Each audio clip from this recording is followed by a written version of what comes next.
Musume has an enemy. Musume has an enemy.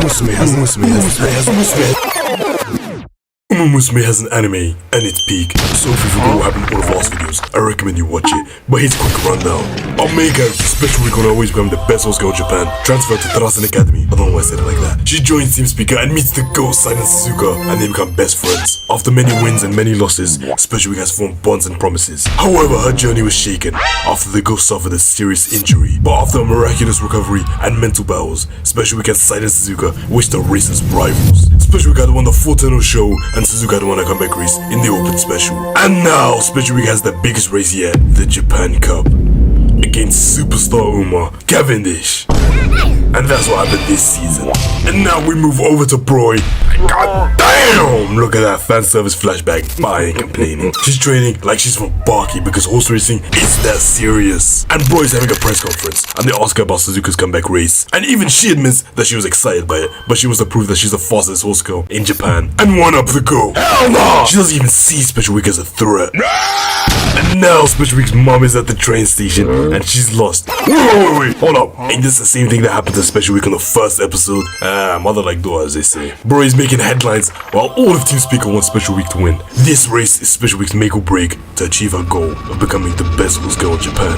And we jump right into it. The Japan Cup. Broye is so fast that Uma believes all speechless. Special Week's mom overhears some people doubting her daughter, saying that she has no chance against Broye, but Special Week's mom does not let her slide. And she's about to run a fade with these background characters, but the ghost steps in, and even Special Week's mom is in awe of Sazuka. I can't blame her. They're all talking, and Special Week's mom is speaking about how much Special Week glazes Sazuka in the lures, but even Special Week's mom isn't fully convinced that Special Week can win this race, and she has to double check with the trainer. But the girl reminds her that Special Week never breaks her promises, and that she's also the main character. All of Special Week's rivals are outside Special Week's room trying to help her out. But what is the haru?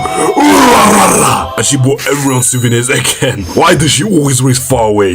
Special Week then opens the door and they start fangirling. After all, this is the biggest race their rivals taking part in. Broye sets the stage and got the whole crowd in uproar. Special Week also pulls up an aura. Every single member of Tarasen Academy, as well as Japan, rests on Special Week's shoulders. Maki then remembers back to the first episode when Special Week first joined, saying she wants to be the best in Japan, and she thought nothing much of it. But now, that dream is coming into fruition before her very eyes. All of Team Speaker is doing the same energy attack they did to Suzuka's comeback race. The trainer doesn't buy it and looks at Suzuka because she would never do that. I mean, the goat would never lose aura. And what? Somehow, Suzuka teleported me Special Week before a race. And that's all Special Week needed, the goat's presence. Special Week's mom is watching, holding a picture of Special Week's biological mother. The trainer has no plan, of course, but he wants Special Week to win in order for her to be the best in Japan. She could finally achieve her dream. But Broye finally steps onto the turf and the crowd goes ballistic. I thought they were all rooting for Special Week, but I guess I was wrong. The trainer reminds her to have fun. That's his only plan. And when Special Week meets Broye kisses Special Week, which gets her flustered. And all the fans are mad flustered. Oh, hell no! They want to see unity instead of racing. My type of fans.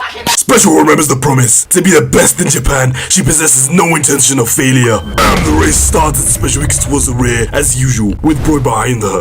Broye isn't doing anything crazy yet. She's just trying to feed out Special Week. Special advances the race as normal, with Broye tailing her. Broye is just waiting for Special Week to make her move. I am thou. Thou art I. So she does. Runs 2 times at the same time. She catapults into the front. The entirety of Japan is cheering for her, but Broye is just still behind. Her objective in this race is to shatter Special Week's will. She tries to close in on Special Week, but with Japan's dreams powering each of Special Week's strides, it's no easy task.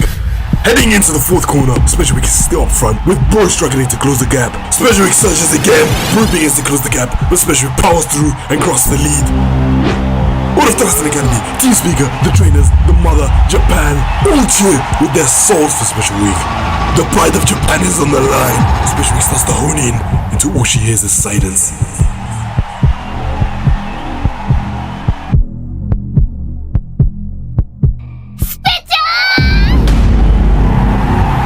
Breaks the silence and Special Week with a final spur of resilience. Gaps Broye! She's so fast! She created her own slipstream, channeling the will of Broye. Passes the finish line and crowning herself the best in Japan. Her lifelong goal. The crowd goes crazy and Broye approaches Special Week, saying Special Week won this race but she'll win again, like we ever see Broye again. Special Week mom starts to cry up as Special Week now has fulfilled her dead mother's wish. And now Special Week has a post-race interview in front of the crowd. She says her next goal is to be a Uma who can continue to make the dreams of everyone come true and give dreams to those who cheered for her. She then has a concert singing some Hatch Me or something, and we get this slideshow, all the Trasen Academy celebrating Special Week's victory.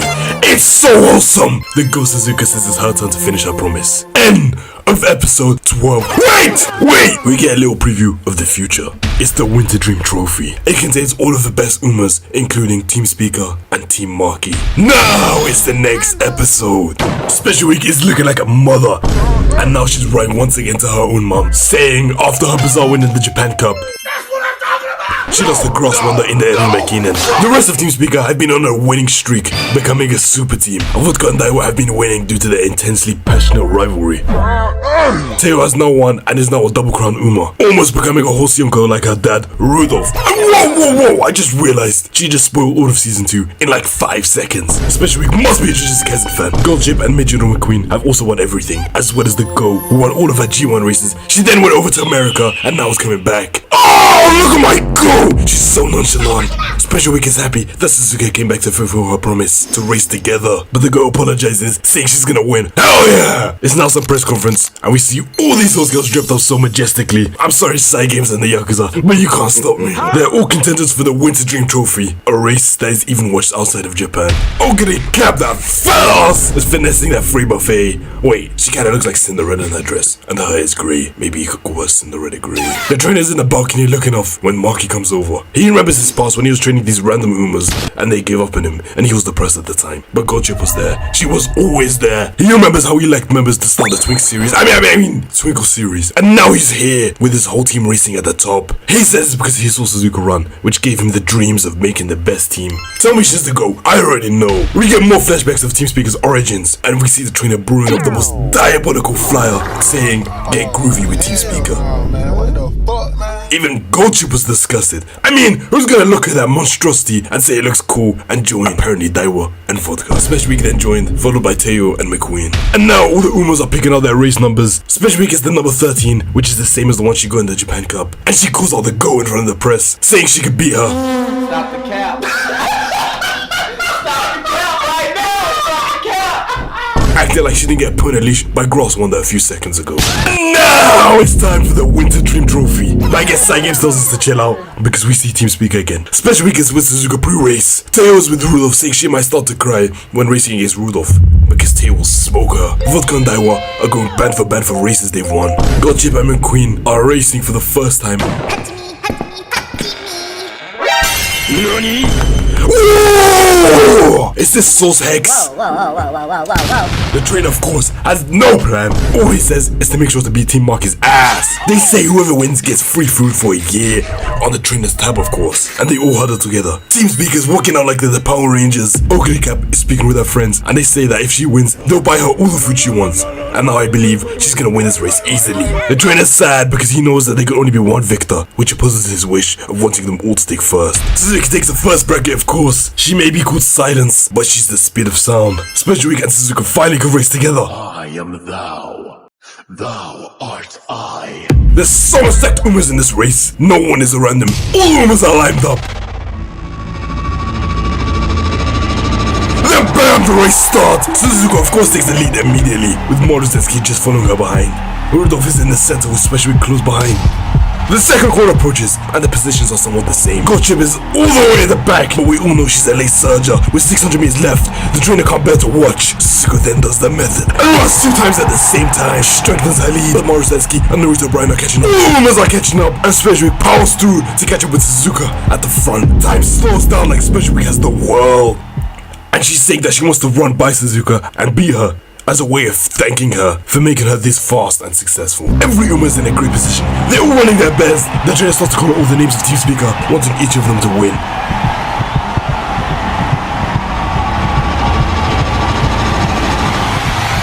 Then the race finishes, and we go over to the concert. While the concert is happening, the trainer walks off and spots another Uma who looks inspired, just like Special Week in the first episode looking at Sazuka. This Uma is Kita-san Black, I think. And of course the trainer has to feel up her legs. And I want you guys to tell me who's the real criminal in this scene. Is it the trainer? Is it Kita-san Black? You're wrong, it's his barber!